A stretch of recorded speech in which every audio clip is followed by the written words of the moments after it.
itong fuel crisis, dinadaan nila sa ayuda-ayuda, tapos wala namang pababa ng konti, pero palagay mo, Ma'am Cora, ay babalik pa ito sa dating presyo?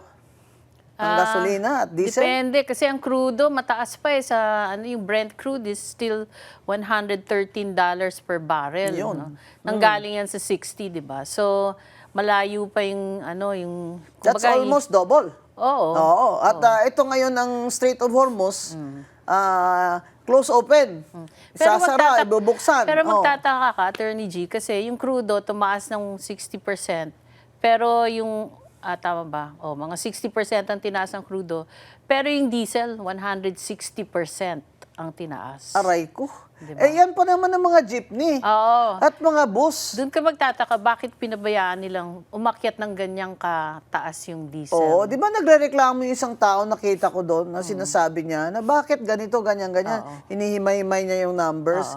Tsaka mga kababayan, etong Fisher Folk, crudo din ang ginagamit niyan. Yes. Wala silang ayuda.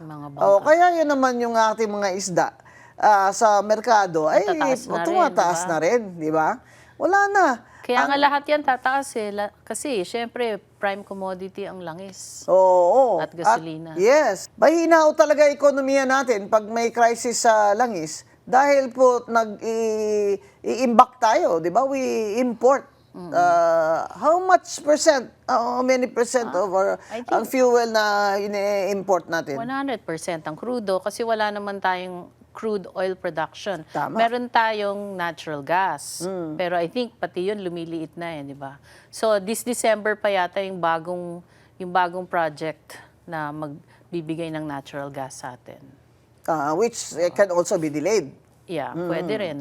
Hinihimas-himas lang tayo ng BBM administration para huwag tayong masyadong magalit. Sabi, dumating na yung kanyang in-import na fuel galing sa Siberia. Pero hanggang ngayon, hindi mo pa alam kung yan ba ay ma-refine at kailan yan magiging ready sa merkado. Pero, actually, kung pakinggan mo si Secretary Lazaro ba yun? Sabi niya, they have to make sure na hindi sila masanction ng US.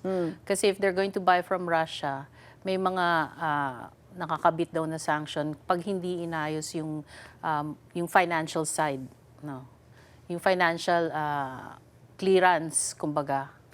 Kaya hindi ko alam kung talagang makakapag-import sila ulit. Kasi nakapag-import sila ng 2.8 million barrels nung umpisa, yung isang barko ng Russia dumating. Pero yung succeeding imports, parang hindi yata natuloy or something kasi they're afraid of the sanctions. Kasi ang Amerika ang number 1 na bibigay ng grants and aids sa Pilipinas. At saka number 1 trading partner. Oo, yung currency, yung kumbaga, yung banking system ba, nakatali sa Bank of International Settlement and we're tied to the US dollar.